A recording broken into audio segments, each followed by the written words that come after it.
मैं उन लोगों के लिए बता रहा हूं कि जो लोग चर्च में आते हैं और प्रार्थनाएं करते हैं और ये बोलते हैं परमेश्वर को कि परमेश्वर कि अगर तू मुझे चंगा करे, मेरी वेल्डिंग की दुकान चलाए, मेरी करियाने की दुकान चलाए, अगर तू मुझे चंगा करे तो मैं तेरे चर्च में आऊंगा, नहीं तो नहीं आने का। आपकी प्रार्थना की गठड़ी वहीं तैयार। समझ में आया? आप जब इस तरीके से प्रार्थना करते हैं तो परमेश्वर आपकी प्रार्थना का उत्तर देर से देता है। देता जरूर है लेकिन लेट देता है। आपको लेट करना है। याकूब भी यही कह रहा था, कहता है मुझे रोटी दे, कपड़ा दे, मकान दे। आज मैं सिखा कर जाऊंगा, आप लिख लेना अपनी डायरी में कि कह रहा कि मुझे रोटी दे, कपड़ा दे, मकान दे, लेकिन परमेश्वर ने उसको नहीं दिया। क्या आप चाहते हैं रोटी, कपड़ा, मकान? हाँ, क्या पादरी क्या बात कर रहा है? कोई नहीं चाहता, सब चाहते हैं, लेकिन किसी को लेट, किसी को जल्दी, किसी को लेट, किसी को जल्दी। जो आज मेरे साथ प्रार्थना में शामिल हो जाएगा उसकी प्रार्थना की गठड़ी खाली हो जाएगी आज। आमीन। उसको सबसे पहले मिलेगा यीशु मसीह के नाम में। अरे वो देने के लिए आया, लेने के लिए नहीं आया। वो देने के लिए आया है। वो चाहता है कि आप पहले देने वाले करे के बने, करे कि आप भी देने वाले बने और आप सीखें। कह रहे यहाँ पर वो प्रार्थना कर रहा है। हो सकता है आज आप भी काफी समय से मांग रहे हो लेकिन आपको एक भी शांति ना मिली हो। आपको ये चीजें जब नहीं मिलती तो आपकी शांति भंग हो जाती है। आप जब संसारिक चीजों में खो जाते हैं तो आपकी शांति भंग हो जाती है। अगर आपकी शांति भंग हो रही है, मैं कह रहा हूं आज ऐसे प्रार्थना करना है, आपकी शांति वापिस आएगी यीशु मसीह के नाम में। याकूब ने ऐसा किया, उसने आधी रात को, फिर उसने थोड़े दिनों के बाद क्या किया? जब आप बाइबल में देखते हैं उत्पत्ति की किताब में कि उसने एक जगह पर मल्लयुद्ध किया। उसने रात को प्रार्थना करना स्टार्ट किया, भोर तक प्रार्थना करता रहा। रात को प्रार्थना करना स्टार्ट किया, आधी रात को, भोर तक प्रार्थना करता रहा। परमेश्वर को धन्यवाद देता रहा, बोलता रहा परमेश्वर अब रोटी कपड़ा। उसने अपनी प्रार्थना को चेंज किया, पलटी मारा। उसने कहा परमेश्वर अब रोटी कपड़ा मकान नहीं चाहिए, परमेश्वर मुझे तेरा आशीर्वाद चाहिए यीशु मसीह के नाम में। एक स्वर्गदूत उसके पास आ गया और कहने लगा अरे क्या मांग रहा है, क्या मांग रहा है? बोलता है कह रहा रोटी कपड़ा नहीं चाहिए, कह रहा नहीं चाहिए। कहता क्या चाहिए? कहता मुझे ब्लेस्ड होना है, मुझे आशीर्वाद चाहिए, आशीर्वाद। मुझे अब परमेश्वर से आशीर्वाद चाहिए। कहता मैं तुझे नहीं जाने दूंगा जब तक तू मुझे आशीर्वाद ना दे।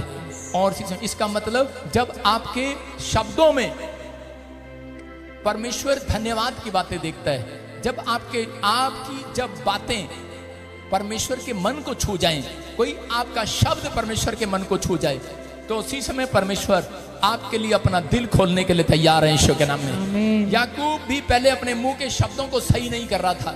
जब आप अपने मुंह के शब्दों को सही करते हैं तब उसी समय कहते हैं परमेश्वर भी आपके लिए एक नया मकान तैयार करते हैं यीशु मसीह के नाम में। आपकी नौकरी तैयार करते हैं। आपको परमेश्वर को दिखाना है, आपको शैतान को दिखा रहे हो। शैतान आपका पीछा कर रहा है बहुत सारे लोगों का। वो उसको मालूम है कि ये मकान, घर, नौकरी, बच्चा, चंगाई के लिए आए हैं चर्च के अंदर। इसलिए आपको यहाँ पर आकर ये नहीं कहना, आपको ये कहना है कि परमेश्वर कि मैं जानता हूँ। कुछ लोग अपने ढंग से प्रार्थना करते हैं, मैं आगे जाके सिखाऊंगा आपको। कुछ लोग बोलते हैं परमेश्वर कि तू मुझे घर दे, तू मुझे चंगा कर, तो मैं तेरे चर्च में आती रहूंगी। इसका मतलब नहीं आएगी, शैतान सुन रहा है। अगर चंगा नहीं करूंगा तो नहीं आएगी। तो हम बोलते हैं कई बार, लेकिन आपको ये कहना है कि परमेश्वर मैं जानता हूं कि आप सामर्थी परमेश्वर हैं। कोड़ी ने क्या कहा? बीमार था, कोड़ी ने क्या कहा? मैं जानता हूं तू मुझे चंगा कर सकता है, इसलिए मैं आपके पास आया हूं। मैं जानता हूं आप परमेश्वर हैं, आप महान हैं। आप जितना उसको स्तुति देंगे, जितना उसको महत्व देंगे, अपने शब्दों से खुश करेंगे। सुनो, मैं अपनी दादी के पास जाता हूं। ये दो दादी हैं मेरी, मान लो, सॉरी दो दादी क्यों? एक दादी एक नानी है। खड़ी हो जाओ, दादी नानी खड़ी। एक दादी है और एक नानी है। मैं दादी के पास गया, मैंने कहा दादी मेरे को 10 रुपए दे, जल्दी कर, मैं लेट हो रहा हूं। वो मुझे देगी। नानी के पास जाऊंगा, नानी तो बहुत अच्छी है, मुझे 10 रुपए देना। नानी तू तो बहुत हेल्पफुल है, मुझे 10 रुपए देना। नानी तू मदद करती है, नानी मुझे 10 रुपए देगी। बैठ जा। दादी नहीं देगी, क्योंकि दादी को मैंने ऐसे ताड़ के मारा है। मेरे शब्द सही नहीं है, मेरे शब्द चुभे हैं। जब आपको किसी से पैसा लेना होता है, आपके शब्द 5 मिनट में ठीक हो जाते हैं। जब आपको किसी से उधार लेना होता है, कैसे बात करते हो? जब आपको किसी से, समझ रहे हो कि नहीं? हाँ या ना? जब आप अपनों से मांगते हो तो आपके शब्द सही नहीं होते, लेकिन जब आप उधारे मांगते हो, भाई साहब, बहन। तो सबको जय मसीह की। God bless you all of you. और सब अच्छे होंगे, स्वस्थ होंगे और परमेश्वर के कामों में शामिल होंगे। मैं आज आपको ऐसी प्रतिज्ञा बताने जा रहा हूँ, ऐसा वचन बताने जा रहा हूँ जिसके द्वारा वो शिक्षा जो यीशु मसीह ने हमें दी है, अगर आज हम उसको चित्त लगाकर सुन लेंगे और उस पर अमल लेके आएंगे, तो मैं बता रहा हूँ कि आप भी वो बड़े बड़े काम करेंगे जो प्रभु यीशु मसीह ने किया है। आप भी लोगों के लिए प्रार्थना करेंगे और लोग छुड़ाए जाएंगे। आप भी अपने जीवन को बदलता हुआ देखेंगे, उन परिस्थितियों से ऊपर आते दिखेंगे जो भाई आज बीमार है, कैंसरों में है, जो रोग में है, जिनको बहुत सारी नाना प्रकार की बीमारियां हैं, जो कर्जों में है, जो कलेश में है, जो कोर्ट केसों में है, हर एक वो चीज जो शैतान की तरफ से की गई है, उन सब को आप पराजित कर सकते हो और वो आपके ही द्वारा होगा, क्योंकि परमेश्वर ने हमें वो शिक्षा दी है, वो बुद्धि दी है। अगर हम उसका उपयोग करेंगे तो परमेश्वर के कहलाएंगे तो सही, परंतु हर एक जगह विजय पाएंगे और विजय के साथ साथ आप जिंदगी को बेहतर होते देखेंगे।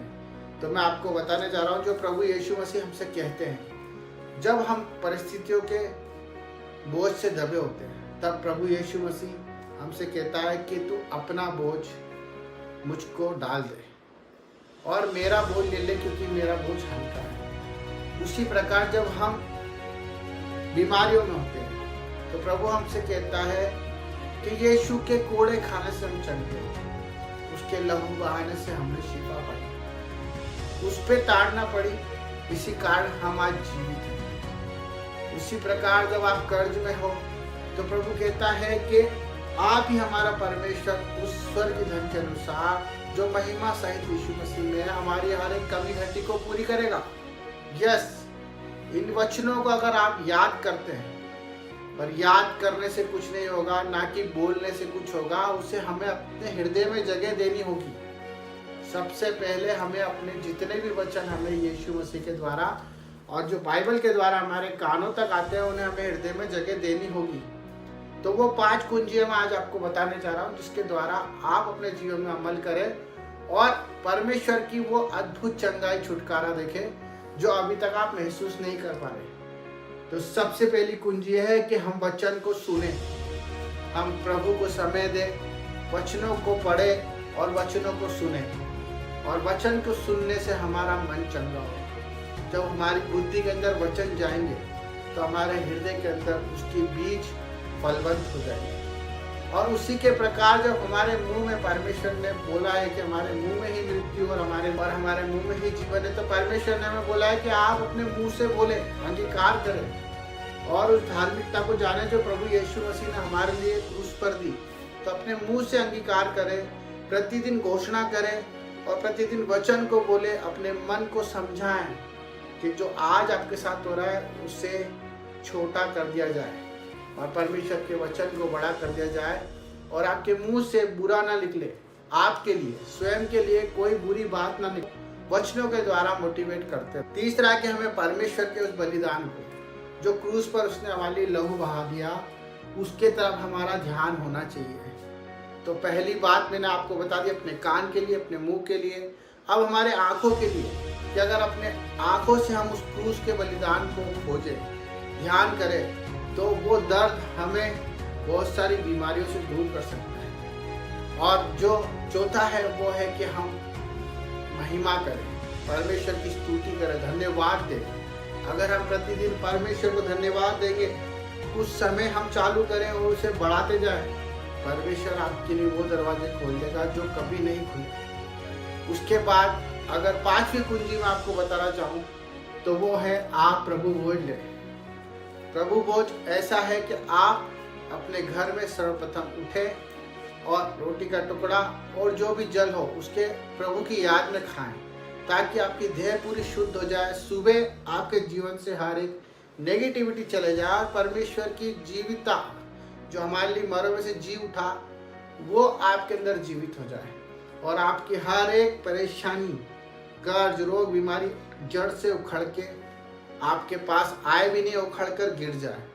यही 5 कुंजियां जो आपके जीवन में सफलता ला सकती है। इसे अमल में लेके आए और परमेश्वर के अद्भुत काम को देखें। जय मसीह की।